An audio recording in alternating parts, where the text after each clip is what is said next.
નમસ્કાર મિત્રો, આજે તારીખ 8 સપ્ટેમ્બર 2025 આજની હવામાન અપડેટની અંદર માહિતી મેળવીએ તો ગુજરાતમાં સિસ્ટમની અસર હજુ કેટલા દિવસ જોવા મળશે, પવનની ઝડપ કયા કયા ભાગોની અંદર જોવા મળશે, તેમજ હવે વરસાદનો નવો રાઉન્ડ ક્યારથી આવી શકે છે, તેમજ હવે ગુજરાતમાં મોટાભાગના વિસ્તારની અંદર વરાપ જોવા મળી શકે છે તેની વિસ્તારથી માહિતી મેળવીશું। ચેનલમાં નવા હોય તો ચેનલને સબસ્ક્રાઇબ કરી નાખજો અને વિડીયોને લાઈક આપીને તમામ ખેડૂતોને શેર કરી દેજો। સૌથી પહેલાં મિત્રો વાત કરીએ તો મગફળીના પાકમાં કેલ્શિયમની ઉણપથી ડોડવા કાળા પડે છે, તો તેનો એકમાત્ર ઉપાય એટલે કેલ્શિયમ, બોરોન અને ઝીંક મિશ્રણનો ઉપયોગ કરો, જે આવે છે યુનાઇટેડ ઇન્સેક્ટિસાઇડ કંપની દ્વારા બનાવેલ માઇક્રોનો CBZ જે પ્રવાહીયુક્ત ખાતર આવે છે, જેનો છંટકાવ કરીને તમે સારું ઉત્પાદન પણ મેળવી શકો છો। જે નજીકના કોઈપણ એગ્રો સેન્ટરની મુલાકાત લેશો એટલે આ પ્રોડક્ટ મળી રહેશે।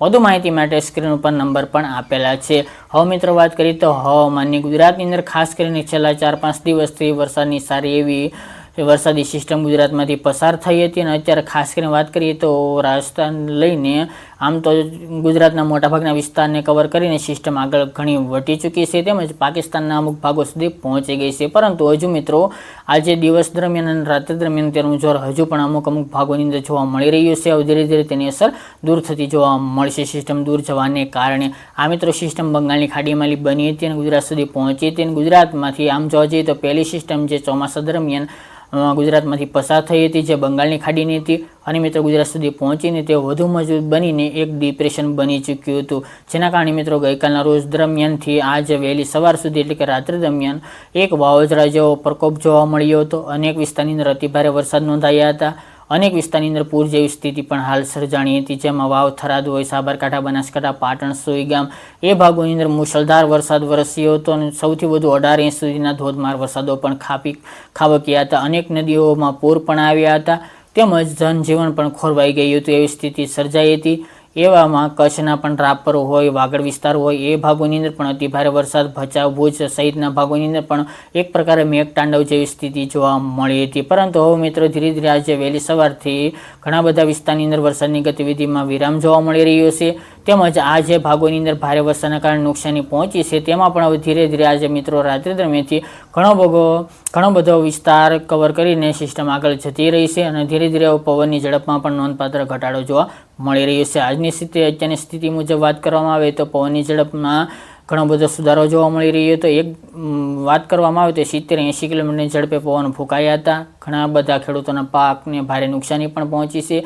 ઘણા બધા જે નદીના અવરજવરના ગ્રામ્ય વિસ્તાર છે તેમાં અતિવૃષ્ટિ જેવા વરસાદો પણ નોંધાયા હતા, પરંતુ મિત્રો હવે સિસ્ટમથી ડરવાની જરૂર નથી, તેમજ હવે ગુજરાતની અંદર ધીરે ધીરે વરાપ જોવા મળી શકે છે। આજે મિત્રો વાત કરીએ તો 8 સપ્ટેમ્બર દરમિયાન ઘણા બધા ભાગોની અંદર એક સૂર્યપ્રકાશના દર્શન પણ જોવા મળ્યા હતા, તેમજ મિત્રો ઘણા બધા ભાગોની અંદર વરસાદે વિરામ પણ લીધો છે, જેમાં વાત કરીએ તો દક્ષિણ ગુજરાતના તમામ જિલ્લાઓ હોય, સૌરાષ્ટ્રના દરિયાકાંઠાના પટ્ટીના જે પૂર્વ દક્ષિણ એ ભાગો છે, આ ભાગોની અંદર એકલ દોકલ બાદ કરતા બાકી તમામ ભાગોની અંદર આજે વરાપ જોવા મળી હતી। બાકી પશ્ચિમ સૌરાષ્ટ્રમાં તો ઘણા બધા વિસ્તારની અંદર હજુ પણ વરસાદ નથી જોવા મળી રહ્યો, જ્યારે ઉત્તર અને મધ્ય સૌરાષ્ટ્રની અંદર એકલ દોકલ વિસ્તારની અંદર આજે વરસાદી માહોલ છવાયેલો જોવા મળી શકે છે। બાકી પૂર્વ ગુજરાતની અંદર પણ મોટાભાગના વિસ્તારમાં વરાપ જોવા મળી રહી છે। ખાસ તો મિત્રો હજુ રાત્રિ દરમિયાન થોડું જોર ઉત્તર ગુજરાત અને કચ્છના ભાગોની અંદર જોવા મળશે, જ્યાં સિસ્ટમ હજી દૂર છે, પરંતુ તેની આડઅસર હજુ પણ આવતીકાલે 9 તારીખ દરમિયાન જોવા મળે તેવી હાલ સંભાવના રહેલી છે। ત્યારબાદ મિત્રો તમામ ભાગોની અંદર વરાપ જોવા મળી શકે છે।